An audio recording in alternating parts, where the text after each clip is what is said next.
ត្រឹមត្រូវណាស់លោកសេនីកញ្ញាពេញចិត្តឬអត់នៅក្នុងសប្តាហ៍នេះខុសពីសប្តាហ៍រដងដោយសារតែថ្ងៃនេះគឺជាថ្ងៃដែលត្រូវនឹងទិវាអ្នកម្ដាយពិភពលោកផ្ទាល់តែម្ដងដែលយើងទាំងអស់គ្នាក្នុងនាមជាកូនចាមួយរូបត្រូវតែមានទូរទស្សន៍បំពេញកតញ្ញូតាធម៌ជូនទៅដល់លោកឪពុកអ្នកម្ដាយជាពិសេសយើងចាសម្ដៅទៅលើអ្នកម្ដាយចាដែលគាត់មានគុណូបការៈដ៏ជ្រាលជ្រៅបំផុតនៅក្នុងការបីបាច់ចិញ្ចឹមថែរក្សានៅពេលដែលយើងស្ថិតនៅក្នុងជីវភាពនៅម្នាក់ឯងអញ្ចឹងគឺអត់តន់ស្គាល់ថាយ៉ាងម៉េចទេដែលលក្ខណៈគ្រួសារហើយការចិញ្ចឹមបីបាច់របស់អ្នកម្ដាយគឺពិបាកយ៉ាងណាហើយពេលខ្លះដែរតមាត់ម៉ែទេមកនិយាយត្រង់មើលពេលខ្លះធ្លាប់នឹងហើយពេលខ្លះធ្លាប់មានសម្ដីធំសម្ដីតូចជាមួយគាត់ដែរអញ្ចឹងបាទប៉ុន្តែអត់មានពេលសុំទោសគាត់ខ្ញុំជឿថាមិនមែនតែខ្ញុំទេគឺថាភាគច្រើនយើងជាបុតពេលខ្លះយើងពិបាកកូនទៅយើងជាកូនព្រោះថ្ងៃហ្នឹងចង់និយាយពាក្យឲ្យត្រឹមត្រូវនេះយើងធ្វើត្រឹមត្រូវមួយថ្ងៃទៅធ្វើត្រឹមត្រូវហ្នឹងនិយាយយ៉យមកហ្នឹងមែនអត់ទេម៉ាក់ខ្ញុំណាមកគាត់រវល់ណាអត់ងាយបានចូលរួមថ្ងៃមុនចូលរួមពីម្ដងឆ្លោះគ្នាលើឆាករហូតអញ្ចឹងហ្នឹងឥឡូវគេលែងហៅមកជួបទេស្រឡាញ់ម៉ាក់អត់ស្រឡាញ់តាមពិតស្រឡាញ់ម៉ាក់ហើយថ្ងៃនេះបើសិនជាម៉ាក់បានមកឬក៏អត់បានមកចង់និយាយទៅកាន់ម៉ាក់ថាសុំលុយម៉ាក់$100យកធ្វើអីឥឡូវម៉ែឲ្យយកអត់អីម៉ែឲ្យពីណាហ៊ានប្រកែកបាបបងតែ3អ្នកយើងអត់បាននិយាយទេចាអរគុណតែណែនាំមិនមែនក៏បាននិយាយទេបាទឥឡូវសូមណែនាំនៅគណៈកម្មការទី1របស់យើងដែលគាត់បាត់មុខច្រើនសប្តាហ៍តែនៅក្នុងសប្តាហ៍នេះបាទគាត់ចូលមកវិញមិនដឹងថារាល់សប្តាហ៍បងឯងមិនដឹងយើងមិនមានអ្នកស្រីប៉ាន់រ៉នមែនទេតែសប្តាហ៍នេះគាត់មកតំណាងអ្នកស្រីប៉ាន់រ៉នអាចជាតកុងឡានអាចជាជួលនៅផ្ទះអ្នកបោកអ៊ុតអ្នកផាត់មុខរបស់គាត់ចាឬមួយក៏អ្នកកាន់ស្បែកជើង costume ឲ្យគាត់ប្រហែលជាអ្នកតពៀស្រោមជើងគាត់ថាបានអូបោកស្រោមជើងគាត់ឥឡូវកុំឲ្យទូទស្សនិកជនឆ្ងល់ហ្នឹងហេតុអីបានជាពិធីករពីរអ្នកថ្ងៃនេះគាត់និយាយទូលេទីរបស់គាត់ច្រើនមែនតែគាត់ជាអ្នកណាអត់ដឹងអ្នកណាគេបាទសូមជួបជាមួយនឹងស្វាគមន៍គាត់ទាំងអស់គ្នាបាទ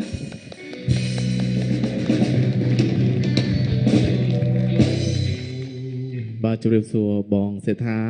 បងមនីវ៉ាហើយបងរតហើយប្រែកបាទនេះហៅខ្ញុំបងឲ្យប្អូនហើយអូនប្រែកបាទវិសាសាមញ្ញអាប្រែកបាទអរគុណបងឌឿនបាទខ្ញុំបាទដឹងវិវៈ3មកឯងជួបច័ន្ទកក្កដាបាទសូមជម្រាបសួរដល់ភ្ញៀវកិត្តិយសទាំងអស់ដែលតែងតែនិយមគ្រប់គ្រងកម្មវិធីពេញចិត្តអត់ថ្ងៃទឹកហើយថ្ងៃនេះផ្ទាល់បាទគឺជាទិវាមេដាពិភពលោកបាទគឺយើងសម្ដៅទៅលើការគោរពដឹងគុណអ្នកម្ដាយដែលគាត់ពោះយើងរហូតដល់9ខែ10ថ្ងៃតែខ្ញុំសួរថាតឹងទ្រូងអត់កុំសួរចាក់សំណួរតឹងតិចដែរប៉ុន្តែធ្វើម៉េចដើម្បីឲ្យពុកម៉ែបងប្អូនទស្សនិកជនគាត់មានអារម្មណ៍ថាហេរលេនប្លែកអ្វីចឹងបាទអ្នកស្រីប៉ែនរ៉នក៏ជួយចិត្តសោយខ្ញុំបាទកកដាក៏ជួយចិត្តសោយដែរបាទតែសោយបែបប្រុសមែនទេបងបាទមែនទេអូស្គីអូវ៉ាបាទអាយស្មា5ហាត់ខ្លាចកន្លានទៅរួចបាទឥឡូវសួរចេះវិញចំណាប់អារម្មណ៍ថាតើយ៉ាងណាដែរចំណាប់អារម្មណ៍ចំពោះថ្ងៃបុណ្យទិវាអ្នកម្ដាយពិភពលោកបាទនិយាយធម្មតាឯងតឹងធូរដែរហ្នឹងហើយបាននិយាយធម្មតាមកទៅធម្មតាមកហើយបើយើងនិយាយរកប៉ាត់មកបាទនិយាយរួមទៅនៅក្នុងថ្ងៃទិវាមេដាពិភពលោកក៏ដូចជារូបខ្ញុំគឺកើតមកពីអ្នកម្ដាយដូច្នេះអ្នកម្ដាយគឺជាអ្នកមានគុណធំដែលចិញ្ចឹមបីបាច់ថែរក្សាផ្ដល់នូវថវិកាផ្ដល់នូវការស្រឡាញ់ពិសេសគឺលុយត្រូវហើយទៅរៀនបានអីបាន500ទីស្គាល់គាត់បានត្រូវហើយបងអ្នកខ្លះទៀតចេះតែនិយាយថាម៉ាក់អត់មានអីចែកខ្ញុំសោះអត់មានដូចថាដីអត់មានផ្ទះឡានម៉ូតូអីតាមពិតយើងរៀនតាំងពីទូចរហូតដល់ធំហ្នឹងអ្វីដែលគាត់ចែកឲ្យមែនទេបងចំពោះបងគឺរៀនអត់ចេះសោះខ្ញុំរៀនបកាយគឺមកកីឡាមកប្រុសគេហាត់កីឡាតែខ្ញុំសុំគ្រូផ្លាស់មកដេប៉ាក់វិញព្រោះចូលចិត្តចាក់ជុលណាដល់ពេលអញ្ចឹងទៅម៉ាក់ខ្ញុំក៏អត់ខាត់ដែរគាត់ទៅទិញបោះឲ្យណាមកឲ្យខ្ញុំចាក់ដែរបាទគាត់បដ ாய் ដែរបន្តែយើងអញ្ចឹងពីទូចចូលចិត្តលេងចាក់នំគ្រួហ្នឹងហើយចាក់នំគ្រួយើងចាក់នំគ្រួចាក់ចឹងខ្ជិលលៀងបែងដល់ពេលហើយធ្វើចំពុបទ្វាផ្ទះហ្នឹងតោះធ្លាក់បែងពុបអញបែកបាត់អញ្ចឹងគាត់ទិញថ្មីឲ្យបាទហើយចង់សួរទៅបងរលីនមួយទៀតថាមានដែរគិតតែខ្លួនឯងមានកំហុសធ្ងន់ធ្ងរទៅលើអ្នកមានគុណរបស់យើងពិសេសអ្នកម្ដាយមានគឺមានទេ3ឆ្នាំមុន3ឆ្នាំកន្លះមុនគឺខ្ញុំធ្លាប់មានកំហុសមួយគឺធ្វើឲ្យអ្នកម្ដាយពិបាកចិត្តអានោះតាមពីទូចគឺមិនល្អបាទប៉ុន្តែខ្ញុំធ្វើនេះគឺដើម្បីក្រុមគ្រួសារហើយគឺដើម្បីឲ្យគាត់កាត់ចិត្តពីរឿងមួយចំនួនដែលគាត់ទទួលយកសង្ឃឹមថាគាត់នៅតែរំពឹងថាគាត់នឹងបានរបស់ហ្នឹងប៉ុន្តែជាក់ស្ដែងនៅមុខគឺគាត់បាត់បង់អ្វីទាំងអស់ ចឹងខ្ញុំមានតែវិធីមួយហ្នឹងទេដើម្បីធ្វើឲ្យគាត់ផ្លាស់ប្ដូរនៅគំនិតបែបនេះហើយខ្ញុំបាទក៏សូមសន្យាជាមួយគាត់ថាកូននឹងខិតខំរកការងារធ្វើការងារដល់ពេលហ្នឹងបងខ្ញុំមកបងគ្រាន់តែជាអ្នកចម្រៀងម្នាក់ដែលឡើងប៉ុស្តិ៍បានអេផ isode អាចលុយគេឲ្យយើងបានខ្ញុំជឿមកខែបានតែ2ឆាកអីទេ2-3ឆាកអីអញ្ចឹងលុយហ្នឹងវាតិចសម្រាប់ការចំណាយពូពេលហ្នឹងដូចខ្ញុំនិយាយការពីលើកមុនថាគ្រួសារខ្ញុំជួបពីបាច់ហិរញ្ញវត្ថុធ្ងន់ធ្ងរអញ្ចឹងគឺខ្ញុំត្រូវការប្រឹងបាទថាជួយឥឡូវមានអ្វីចង់និយាយទៅកាន់ពួកគាត់វិញបាទអ្នកម្ដាយកូនក៏សូមលើកដៃសំពះហើយសំខាន់តែអភ័យទោសចំពោះអ្នកម៉ាក់និងម៉ាក់មេដោះដែលកូនតែងតែធ្វើឲ្យអ្នកម៉ាក់តិចតួចក្តីច្រើនក្តីនឹងពិបាកចិត្តនិងបារម្ភប៉ុន្តែកូននឹងធ្វើជាកូនល្អចាប់ពីពេលនេះតទៅមិញខ្ញុំធ្វើ3ឆ្នាំជាងហើយនៅនេះជាកូនល្អបាទអរគុណបាទតែដៃជួបបងរលីនទាំងអស់គ្នាបាទឥឡូវនេះម៉ាក់គាត់ក៏សុខសប្បាយទាំងផ្លូវកាយនិងផ្លូវចិត្តអ្វីដែលខ្ញុំឃើញបាទគឺអ្វីដែលខ្ញុំបំពេញគឺបំពេញមិនបាន 100% ក៏ខ្ញុំបានត្រឹមខ្ញុំអាចនិយាយបានថា 50% ហើយកូនសូមសន្យាថាកូននឹងមិនចាច់បោកប្រុសជាដាច់ខាតជួយចាតែដៃរលីនមួយមកគេនិយាយថាភេទទី3ភាគច្រើនណាងាប់ព្រោះតាមប្រុសនោះចាញ់បោកគេរហូតចំគេមិនមែនងាប់ព្រោះតែប្រុសទេតើវាអត់ប្រុសអត់បានអត់ប្រុសអត់បានគាត់ថាតែមានសន្យាថាកូននឹងបោកប្រុសវិញទេអូយកុំនិយាយអញ្ចឹងបោកលឺសុភឹបអរគុណច្រើនបាទសូមណែនាំនៅគណៈកម្មការទី2របស់យើងស្វាគមន៍ដល់លោកពូអិតសេដ្ឋាបាទ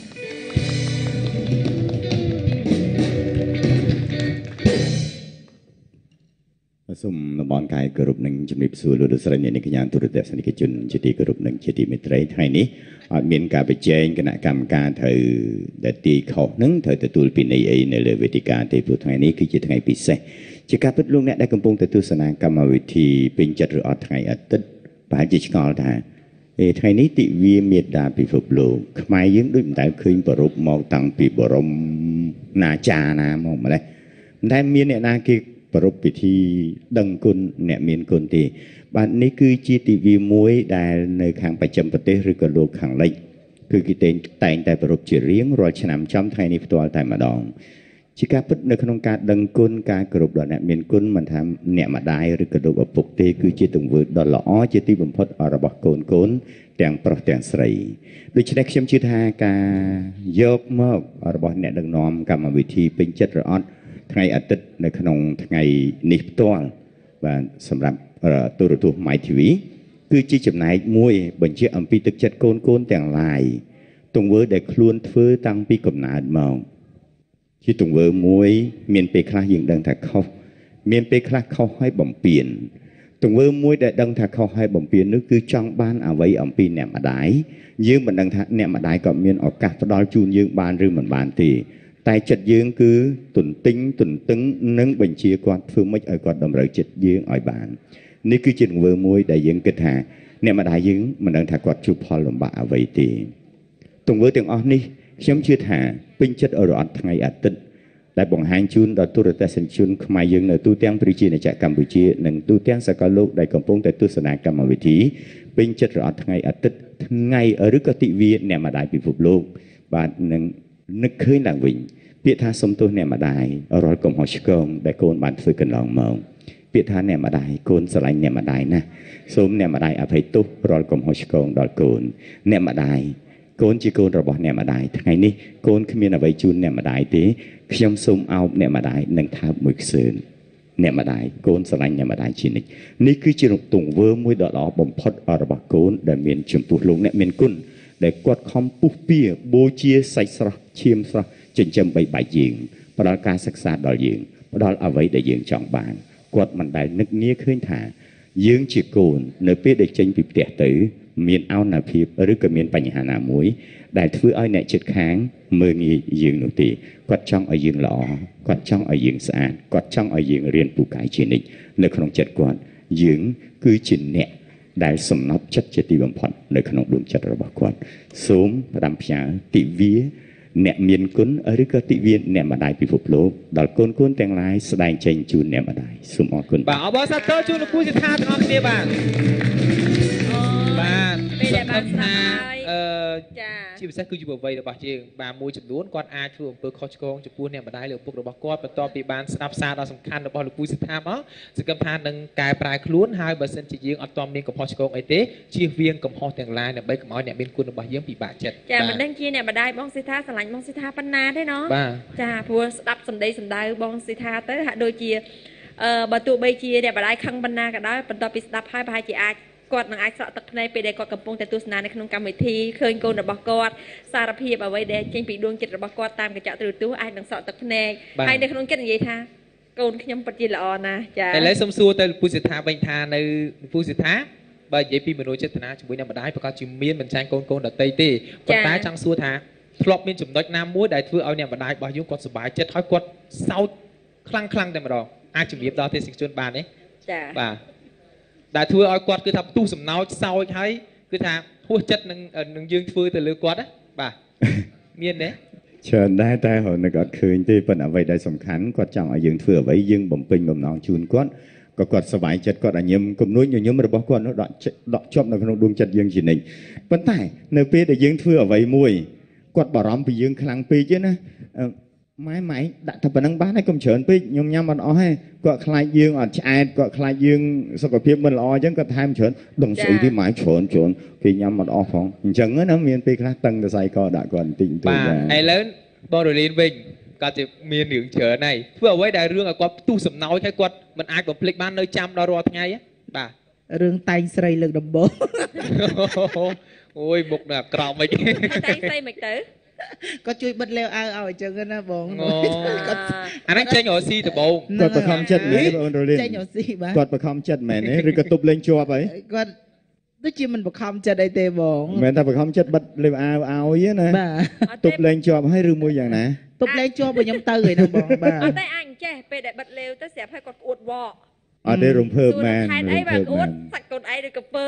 អូយសាច់គេប៉ុណ្ណឹងក៏ប៉ុន្តែសាច់ខ្ញុំស្អាតណាស់ខ្ញុំតែខាត់នៅចនចាំសាឡនរហូតប៉ុន្តែខ្ញុំចង់សួរចេះរលីនបងចង់សួរថានៅពេលដែលម៉ាក់គាត់ពាក់អាវអញ្ចឹងធម្មតាមិនឃើញសាច់ខ្នងមែនទេគាត់ដែរសរសើរថាសាច់កូនស្អាតឬក៏ស្នាមដែលគោអីទេអត់ស្នាមដែលគោទេថែមទីហ្មងនៅក្រោយហ្នឹងសាច់ស្អាតធំឡើងមិនគ្រើមពួកហ្នឹងវិញអញ្ចឹងហ្នឹងណាកូនឡើងមុនអកមុនហើយគីមីច្រើនហ្នឹងហើយញ៉ាំរបស់ផ្ដេសផ្ដាស់អីចឹងចេះឡើងមុនឥឡូវតមហើយហ្នឹងជារឿងមួយចុះមានរឿងអីផ្សេងទៀតទេដែលធ្វើឲ្យគាត់សោចមានរឿងអីផ្សេងទៀតដែលធ្វើឲ្យគាត់ទុះសំណោចសោចនឹងយើងអត់មានទៀតទេចុះរឿងដែលយំបានរៀបរាប់ហើយនៅផ្ទះខ្ញុំធ្វើអីផ្លែផ្លែឲ្យគាត់មើលទេខ្ញុំចូលចិត្តច្រៀងបាទចូលចិត្តច្រៀងចូលចិត្តរាំនៅផ្ទះហ្នឹងរាំគេនៅម្ចាស់ដើមការគេសួរថារ៉ូលីនហើយអីក៏ចូលចិត្តច្រៀងថែមឲ្យគេម្លេះខ្ញុំថានៅផ្ទះខ្ញុំតនេក៏ច្រៀង4 10បទដែរអញ្ចឹងគាត់ច្រៀង3 4បទថែមក៏មិនអស់ឲ្យហ្មងដើម្បីធ្វើឲ្យកម្មវិធីគេហ្នឹងសប្បាយខ្ញុំចូលចិត្តសប្បាយខ្ញុំត្រូវការទូនិយាយបើខ្ញុំវិញតាំងពីតូចដល់កន្លោះខ្ញុំមានប្រពន្ធហើយហ្នឹងមានប្រពន្ធហើយក៏នៅគេងកាយផ្លូវគាត់ដែរម៉ែខ្ញុំលំមាស់ក្បាលឲ្យគាត់ហៅអូខ្ញុំមានរឿងមួយទៀតបងខ្ញុំផ្ដាច់ផ្ដាច់អីលែងម៉ាក់អាយុ3 10ងាប់ហេក្នុងឡៃបងត្រង់តិចមើលខ្ញុំបើ3 10ខ្ញុំដូរអ្នកអឹមហ្នឹងណាវ៉ៃទៅដូរអ្នកអឹមបានទៅចាបងដូរយើងញ៉ាំទឹកជិះបានអឹមទឹកគោអីវិញនិយាយលេងអឹមម៉ាក់ហើយតែអញ្ចឹងបានអមនូនច្រើនពេកអញ្ចឹងបានដូរទៅអញ្ចឹងដែរហ្នឹងហើយ3 10ទឹកបានឈប់មករយៈពេល3 10ឆ្នាំកន្លងមកតើមិនទៅដែរ3 10ឆ្នាំបានដល់ថ្នាក់មុននឹងផ្ដាច់ទៅចាំបានពីម៉ាក់រ៉ូលីនដូចណាមីងគាត់រៀងស្គមណាបើរ៉ូលីនមិនមែនស្គមមកពីខ្ញុំមុំគាត់ទេ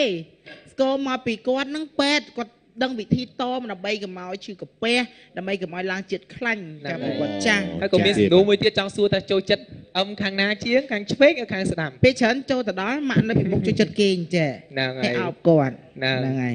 ប៉ុន្តែស្រឡាញ់ខាងណាជាងប៉ុន្តែម្រាមណៃ10អ្នកមីងមកតាមរលកធាតុអាកាសកញ្ចក់ទូទស្សន៍ខ្ញុំជឿថាដល់រលីនអាយុ13ប្រហែលជាទឹកដោះគាត់អត់មានទៀតទេអត់មានទេបងអត់មានប៉ុន្តែធ្លាប់ហ្មងខ្ញុំក្មេងខ្ញុំនៅក្មេងពេលហ្នឹងក្មេងណាស់ក្មេងទៀតក្មេងខ្ញុំចូលបន្ទប់ទឹកគេជូនទៅណែខ្ញុំខ្លាចខ្មោចអូចាំបានមុខដូរហើយចកាចំនួន3 10ហ្នឹងខ្លាចខ្មោចចុះប្រុសខ្លាចទេ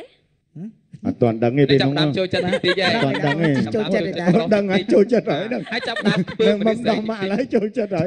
ចូលចិត្តចឹងណាតែគាត់ណាចូលចិត្តរៀង bạn ai cái ấy chẳng á nè chẳng mà này dương đang mua là hai đây ban chỉ Rolling miền xa hai riêng đôi kỳ lạ cả bài đi hai đây có quạt miền mặt tập hiệp chấm rót ban chờ đời sáng quạt báo là hốt đó là dũng bay chứ nào bà dạ con cha sân ná chỉ mùi này cái nã cam ca pin nè đôi chỉ du bần tích hai lấy nó xong xóa công sầm rạp lục nuôn sầm ni bên đó bàเอาบอสโต้bàเอาปูนุ่นสมัติbàเราดองฉบับตกสอบเวนแต่ในกล้องทีวีคุณมาได้ใครนี้ชมคัดสอบเคลย์บ้างโอเคแม่นี่บัดเคลย์บ้างbà cho bàคือสังหาครบธรรมดาbà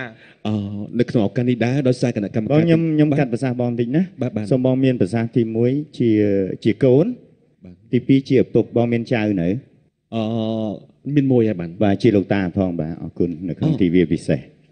3តួអង្គបាទគឺជាកូនថាសំណុំពោចៅដំបងទៀតមួយបាទជាកូនបងនិយាយទៅរកលោកឪពុកអ្នកម្ដាយរបស់បងជាឪពុកបងនិយាយទៅរកកូនរបស់បងជាជីតាបងនិយាយទៅរកចៅរបស់បងអូបាទនៅក្នុងកានីដាក្នុងនេះខ្ញុំជាឪពុកម្នាក់បាទខ្ញុំក៏សូមនិយាយទៅកាន់កូនរបស់ខ្ញុំនៅតាមនៅគេអឋានសូមកូនទទួលយកនៅការស្រឡាញ់ដ៏ស្មោះពីលោកឪពុកម្នាក់នេះដែលផ្ដល់ចំពោះកូនពុកបានខំតស៊ូដើម្បីជីវិតកូនជាមួយនឹងការរៀនសូត្រជាមួយមុខជំនាញប្រចាំជីវិតហើយក៏បានបន្តភារកិច្ចនេះបន្តទៀត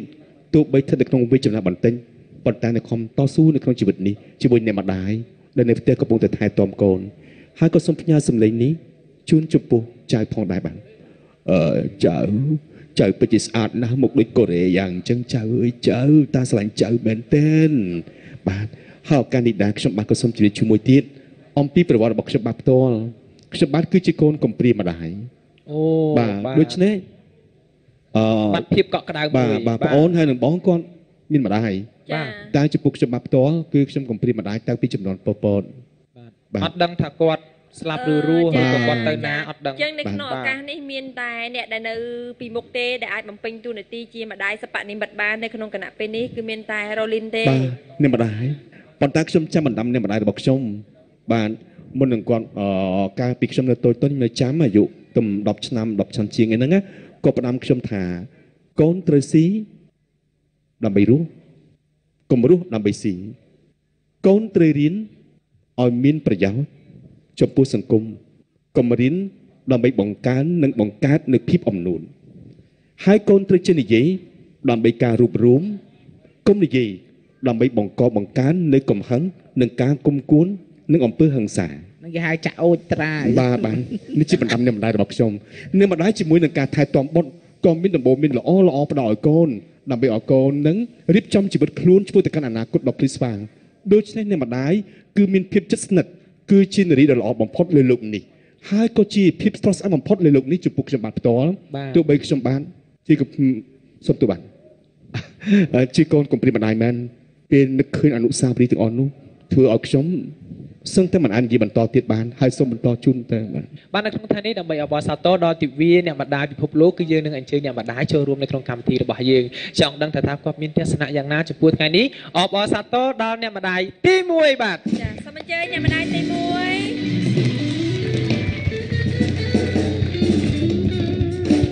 បាទជំរាបសួរអ្នកមីងបាទខ្ញុំស្គាល់បាត់តែប៉ុន្តែលាក់សិនខ្ញុំអត់ទេខ្ញុំអត់ដឹងថាគាត់ជាម្ដាយអ្នកណាទេប៉ុន្តែខ្ញុំដឹងស្វាមីគាត់ជាអ្នកណាបាទជាអ្នកណាដែរលោកពូបាទអ្នកអានព័ត៌មានមួយល្បីនៅ CNC អូបើឮឈ្មោះខ្ញុំអាចស្គាល់ដែរបាទតកូលគាត់ធំណាបាទបាទបាទអរគុណច្រើននៅក្នុងថ្ងៃនេះមានកិត្តិយសមែនតើដែលអ្នកមីងអញ្ជើញចូលរួមអ្នកមីងអាចជម្រាបបានទេថាតើអ្នកមីងជាម្ដាយរបស់អ្នកណាគេដែរបាទខ្ញុំម្ដាយរបស់អ្នកនាងខៀវសានសាណាអូបាទម្ដាយរបស់បងស្រីខៀវសានសាណាបាទជាពិធីករដ៏ល្បីល្បាញនៅ My TV បាទចាអ្នកមីងមានអារម្មណ៍រំភើបសប្បាយរីករាយទេនៅក្នុងថ្ងៃនេះដែលកម្មវិធីពេញចិត្តឬអត់ថ្ងៃអាទិត្យបានរៀបចំពិសេសមួយដែលត្រូវនឹងទិវាអ្នកម្ដាយពិភពលោកហើយមានកិត្តិយសអញ្ជើញអ្នកមីងផ្ដល់កិត្តិយសនេះគឺជាកិត្តិយសមួយដែលចង់និយាយថាអ្នកមីងគឺជាអ្នកម្ដាយមួយរូបដែលមានគុណសម្រាប់សាណាមែនតើចាបាទដូច្នេះនៅក្នុងថ្ងៃនេះអ្នកមានការយល់ឃើញយ៉ាងណាដែរបាទចំពោះថ្ងៃបុណ្យទិវាអ្នកម្ដាយអន្តរជាតិបាទសូមជឿចាខ្ញុំថាថ្ងៃនេះគឺជាថ្ងៃល្អបំផុតសម្រាប់អ្នកម្ដាយគ្រប់រូបទាំងអស់ចាដែលបាន mình bạch thấy không thấy bố ngõ là sao này thì ăn chơi bằng hiến mà đai thơ bật thi coi sao lúc ba là bong sắn nát bậc cái thì gì bong sắn nát bậc cái thì gì ba ta đo nè mắt ấp sớm bậc cái gì vậy nên mình nhảy pi à rắm nơi không chật môi bật bạc cọt vô khơi nhà naได้จะพูดไงนี้หายสำหรับมิงจีบได้ตัวตาทลอบบ้านแต่ตัวเพียบเกาะก็ได้ปีโกนจีบไปเซ่ใส่ไปเนี่ยได้จะพูดทักษะนานตั้งแต่มาดองจ้าจ้ารอไงดิยมเบียนเพียบเกาะก็ได้นะจะพูดโกนใส่มวยนี่จ้ากดอัดได้เพื่อเอาเนี่ยมีประบาจัดเนี่ยก็ได้เพื่อไอ้ยมพิบะจัดบ่าให้ก็ลองมาเรื่องเอาไว้ได้บองสนากดเพื่อมีสบายจัดจริงๆบ่าอาจจะเรียบเราเทศกิจจุดเยี่ยมของบ้านนี่เรื่องไว้ได้แล้วเนี่ยมิงกระทากอนสตรีบอกยมสนาคือจีมิงเราเอามวยได้ในทั้งแค่นี้ทั่วเนี่ยมิงสบายจัดจิตตีบ่มพอดในชีวิตจ้าบางห้างแต่การเทศกิจจุดชีซาที่หนักแต่มาดองบ่าไปเลยกดเพื่อไอ้ยมสบายจัดจิตตีบ่มพอดนู้คือกดบานเรียนจับกดถึงเมียนการเงินเฟ้อให้ถึงเมียนครูซาปีแต่เมียนครูซานั่นการแต่สบายใจได้จ้ายังสบายใจบำพัดบางตอนจังยมตัวบานจุกใจจังยมชงอลยมจ้องไอ้บางเปรียบเทียบเจ้าบองให้นังโกนใส่บองเจ้าแล้วตุยจริงแกอยู่มันปะเจ้าตุยจริงแกอายุใบชนำใบชนำกาลปีศาจนาอายุใบชนำให้เจ้าเนี่ยนาคอไฟคณีเชียงปะbà biết thiệp bị cháy hay năng sana với lập bữa đôi kia đấy và bữa thằng nãy thằng nó mò vì tôi đôi kia còn sấy ắt lập bự hề đập bên mò trái lập bự bà dân cắt tới khana vinh chào xong phải cắt tới mạ lập bự ai ắt lập bự mà đai bị tôi đặt đằng ná cái nơi tình năng ắt mình chơi lập bự chơi ấy sùa bà ta đập bên mò sana thông láng tới điên liền lập bự vinh chiều sáng cứ lập bự mọt nữaจ้าบ่อัดแผลเต้เนี่ยมิงยิ่งกระทาบองใส่นะคือรูปสำรับนักเมงเหมือนเป็นใส่แต่มิงเนี่ยตั้งโดยดาราโคเรจ้าบ่ต้องมาจุดส่วนน้ำมิงบ้างบ่จุดส่วนน้ำมิงบ่แฮปปี้มาเดอร์เดย์จุนปอยเนี่ยมิงสุขภาพละอ้อให้สำหรับแต่พงพังจ้าได้กับจุนปอยคนเป็นสุขภาพละอ้อจวบใจจุ่มเนี่ยกรุบแต่งจ้าបាទអរគុណចឹងតែដល់បោះសតោជូនអ្នកម្ដាយបងសាណាទាំងអស់គ្នាបាទចា